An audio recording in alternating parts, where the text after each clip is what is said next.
Welcome to Season 6 of Paper Talk, where we talk about tips and tricks on navigating and building your small creative business. I'm Quinn Nguyen of Pingamosi. I'm Jessie Chu of Crafted to Bloom. And I'm Sarah Kim of Handmade by Sarah Kim. In Season 6, we'll be sharing our experiences and insights on running a small creative business, from managing finances to building your brand. We'll also be interviewing other small business owners and experts in the field to get their perspectives and advice.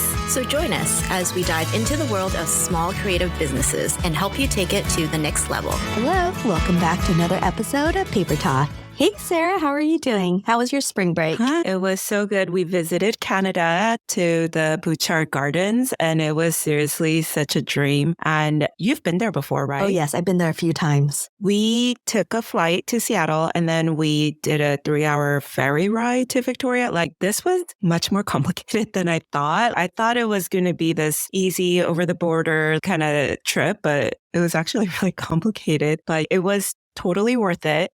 And the weather was amazing. I can't believe Seattle was sunny and Canada was sunny. Yeah, it was really nice. Yes, it was one of those rare weekends in the springtime where it is sunny. Because right now, I feel like we're back in the wintertime. It's gray, it's overcast, it's wet, it's just very icky. It's like, where is spring? We were teased to having warm, sunny days, and suddenly it was taken away from us. But I have to admit, in the summertime, it is exactly like what you just described. It's like the perfect spring, summer day throughout the entire summer, which is so nice. It never gets super hot, but unluckily, with weather changing as much as it is, with global warming, that's where we're getting hotter temperature. In my house, we don't have AC. And so we have to work around that when it gets 90 or 100 degrees, which has happened. And it's not fun. Let me say that. I had submitted my manuscript to my publisher, and we are in the part of editing everything. And one thing that we're doing right now is testing every single tutorial out. As part of your paper flower journey, at one point in your life, you're going to show another person how to do a paper flower,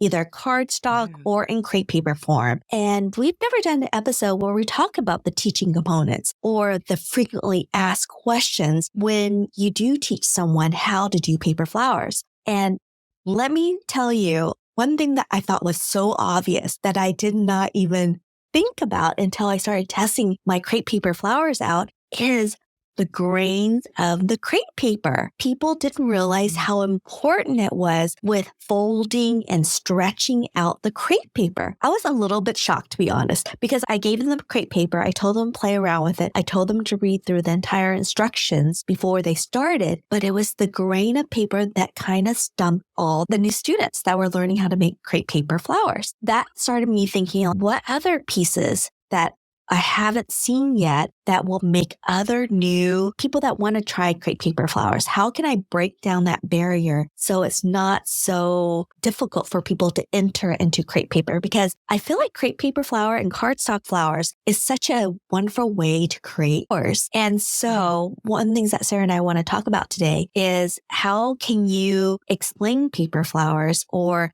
do the FAQs of all the components of it, and have you think about, here are the things that you need to talk to your friend or your students that you want to teach them how to do paper flowers. One of the things that we want to do is give you all of the frequently asked questions that other people ask us about when we're teaching.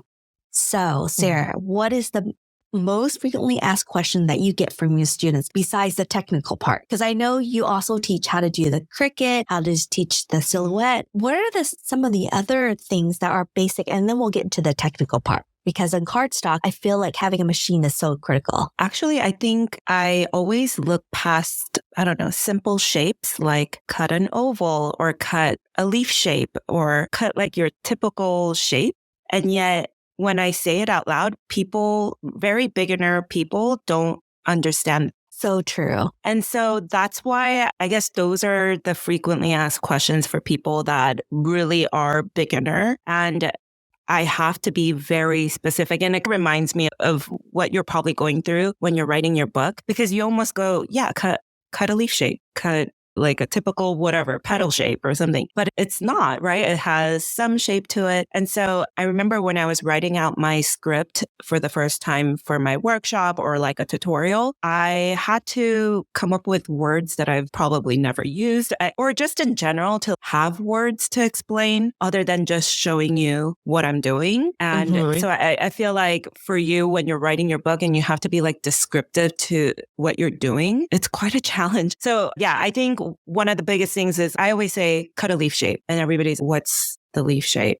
And I'm like, pointy tip on the top, pointy tip on the bottom, rounded sides.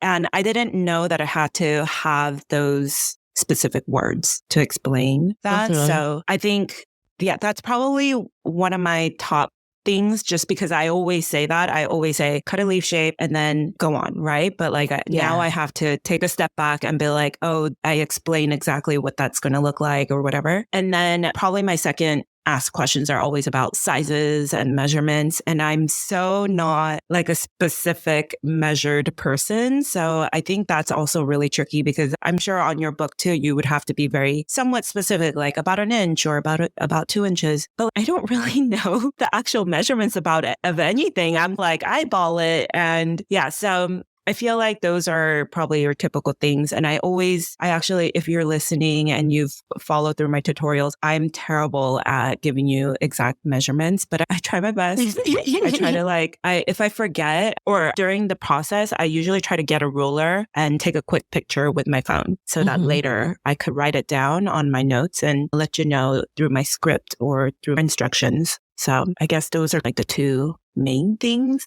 But what about you? I would say the book has a lot of correct measurements because that was very needed for cutting certain strips. But the interesting part was stretching out the crepe paper. So a lot of the crepe paper people that are listening to this, the 90 gram has incredible stretch. And sometimes if you are stretching or not stretching all the way, you're going to get really different measurement, because in the book, I'm telling you to stretch the crepe paper out 80%.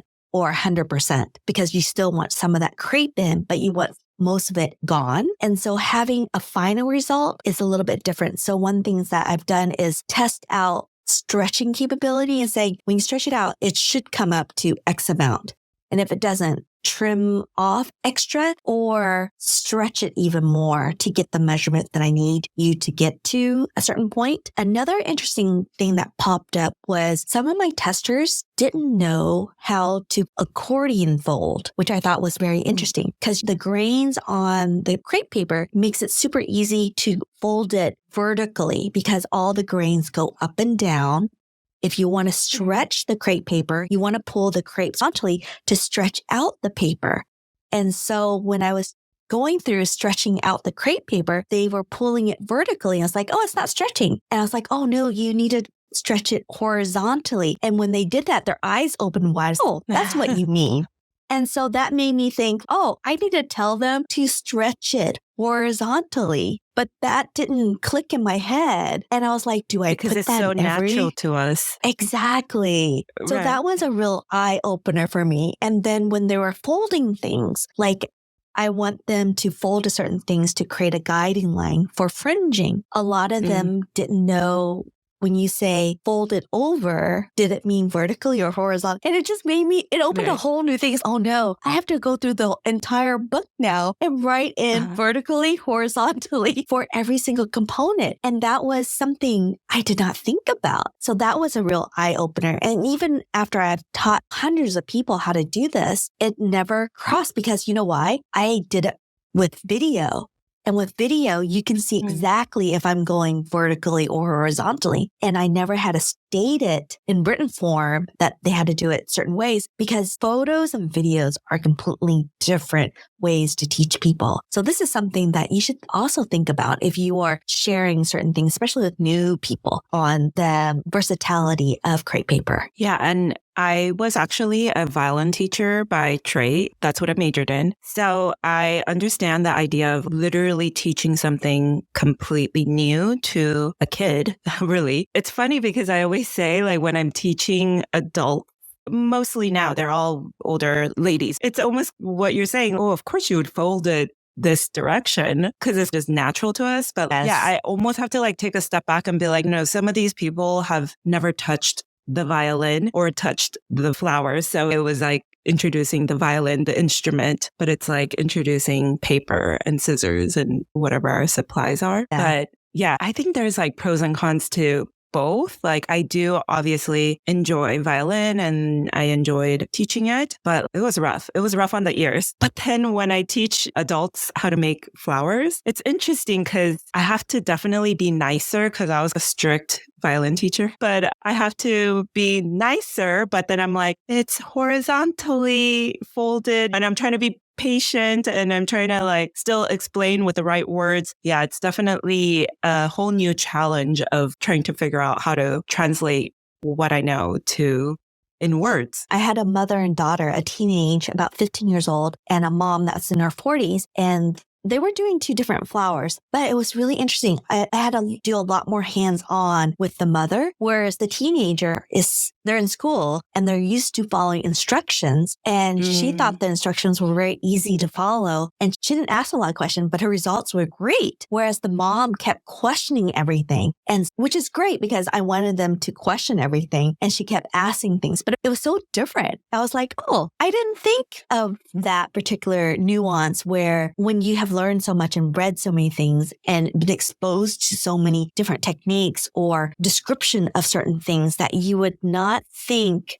what a teenager haven't been exposed to a lot of things in the world where they take everything literally, which in my book, you do need to take things literally. Whereas the mom took liberties like, oh, when you're saying this, I'm going to do this in my experience. This is what I did to get the results I wanted. So that was really interesting too, about having the age factor in. Yeah. And I feel like kids tend to embrace mistakes because they always make mistakes. But when you're an adult and then you're trying to learn something new, you want it to be perfect because you have these higher expectations for yourself. And so I'm coming from teaching little kids how to play violin to adults making paper flowers. It's very interesting. It is. I love that. That's a great story. I really like that kids, they do embrace mistakes and they're not fazed by it. They just pick themselves up and move on. Where I think as adults, when we make a mistake, we agonize over it. It's like, was that right? I don't want to make that mistake again. I'm going to question it before I do it. So all those that are listening, it's okay to make mistakes in paper flower because really our paper flower is made out of paper. You can always start over. You can cut off any unsightly little trims that you didn't make perfect. And I think as crafters, we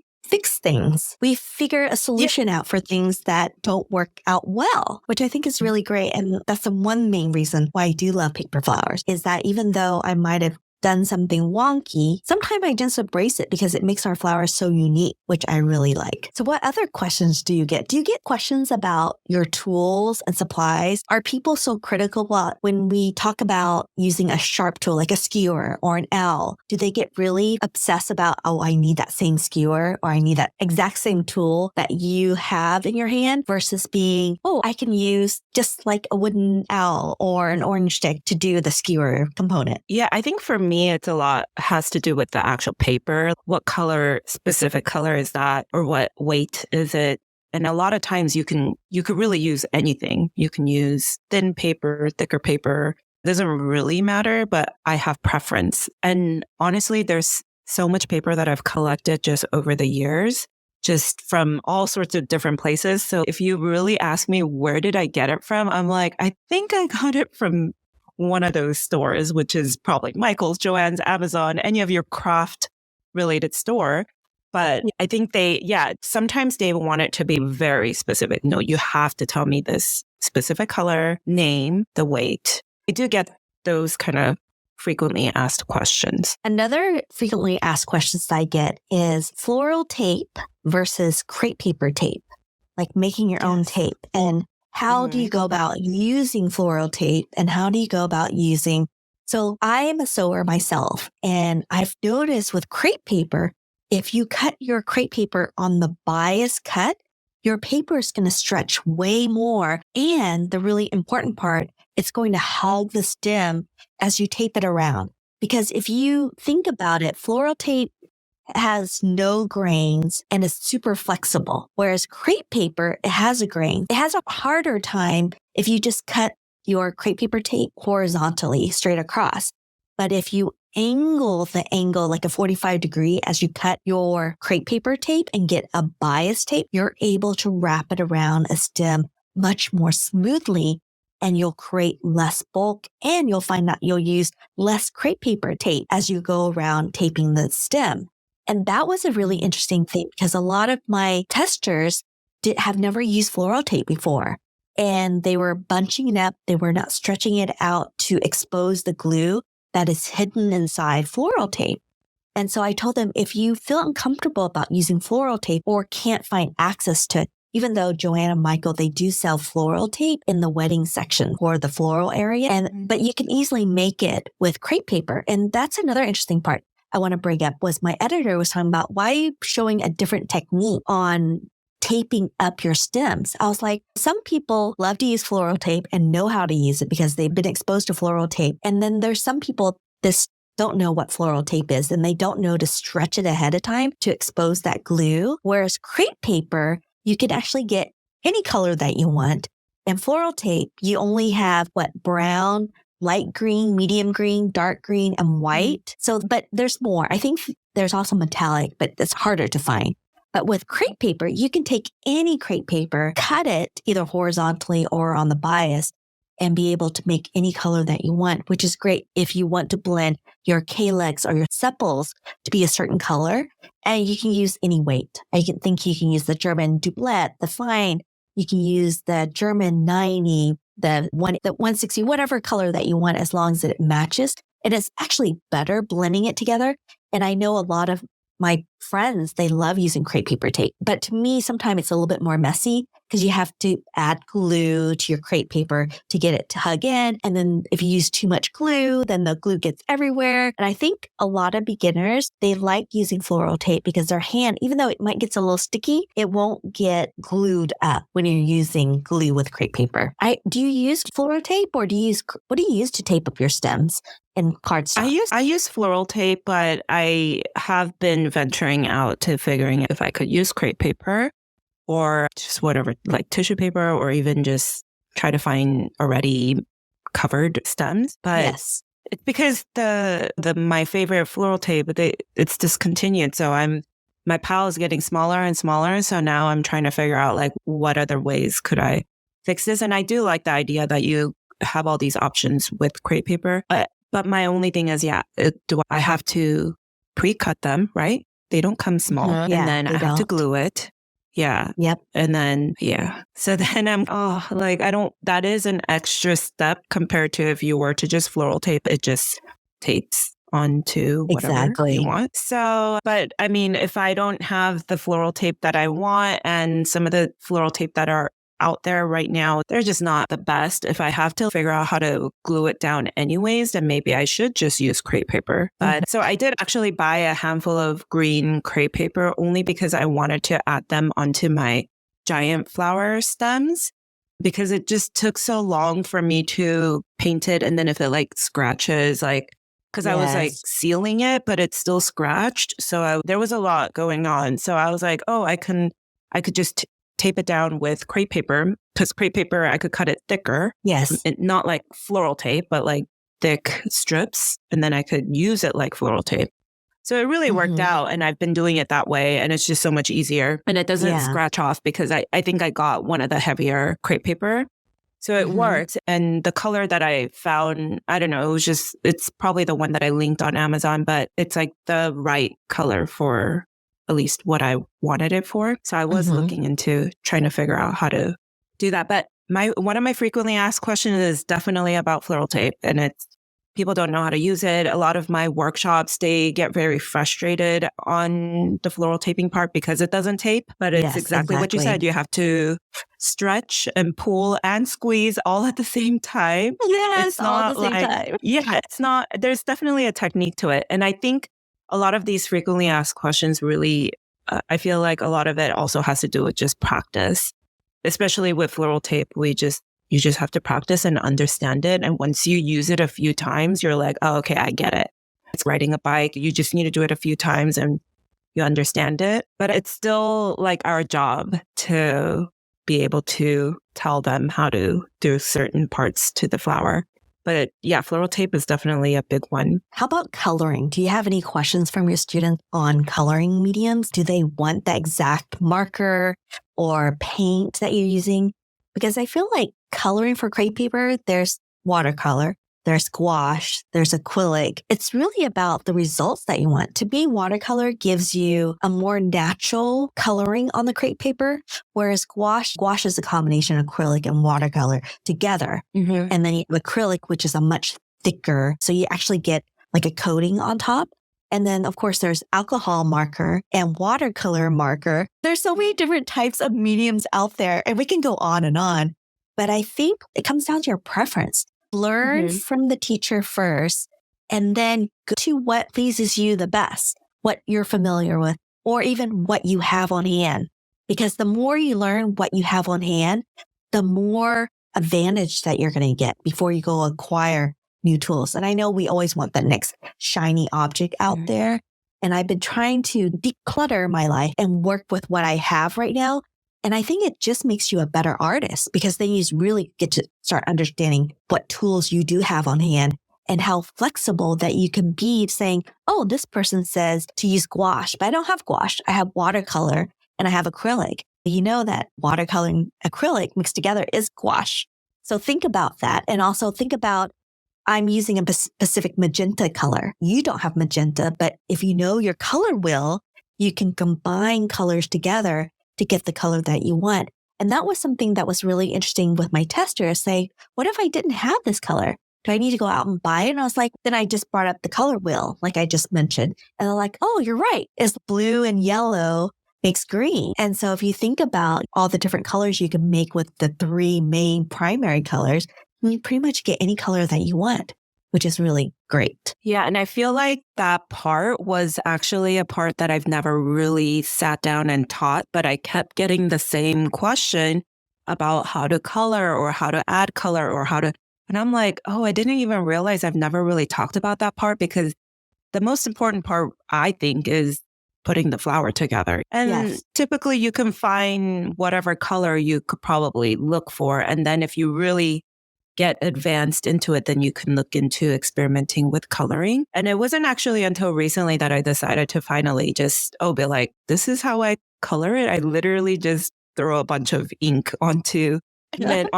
paper. There's no real technique to it.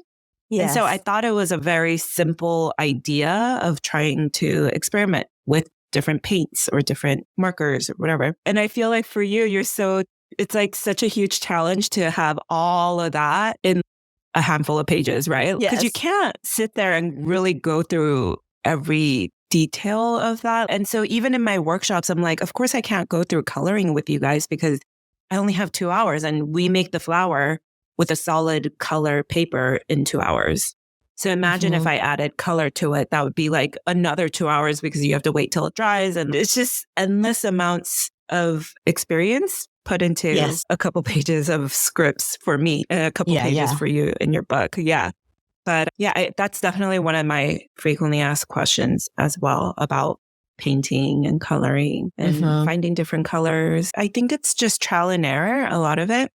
And I feel really bad to say that to my students, like, oh, you just have to trial and error that. But yeah, there's going to be those colors that you love or you have to make a new palette of colors that you like. And I actually do not know really what colors I use. So when it goes to the really specific, they're like, what color is that? I'm like, I actually really don't know because I literally put a bunch of color in one cup and then found it on accident. And I think that's how it should be, because when you look at flowers, they're really not just solid colors. They're not all the same pink. They're going to have some darker pinks and some lighter pinks. So I think you just need to give yourself some room to experiment and do some trial and error. Yeah. And I think you should definitely state that if you're either saying it at the beginning, saying it during the time that you're about to color, is give yourself the freedom and the grace to make mistakes and to make the color that you like, not versus what the teacher does,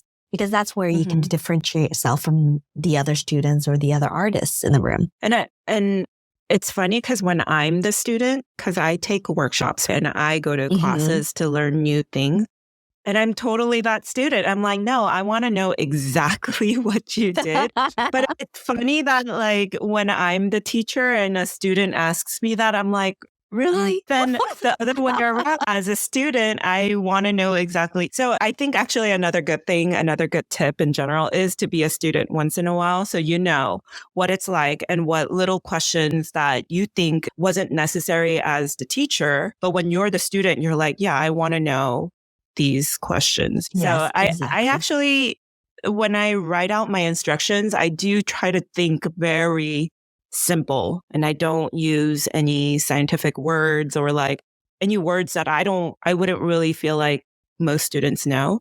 I always call like the thing, like the bottom of the flower, I call it just the bottom of the flower. It's not like any fancy words. Yeah. Just because who knows what everybody, like where everybody is on the same page kind of thing. Yeah. It's almost like I'm teaching that kid how to play the violin, but it's an adult. Yeah. I love that. Is there any other frequently asked questions that students ask you that you want to talk about? I think just the technical stuff. It's really funny that like I get a lot of flower questions, but I think for me specifically with the whole cardstock paper getting cut through the Cricut or Silhouette, I do get a lot of questions. And maybe you might get a few here and there for business related things, or maybe like how to run a podcast, or there's a lot of things that you can definitely talk about with tech stuff because I know you're techie. But for me, it's sometimes they're like, this is the screen that I got on my computer when I downloaded your thing. They literally don't know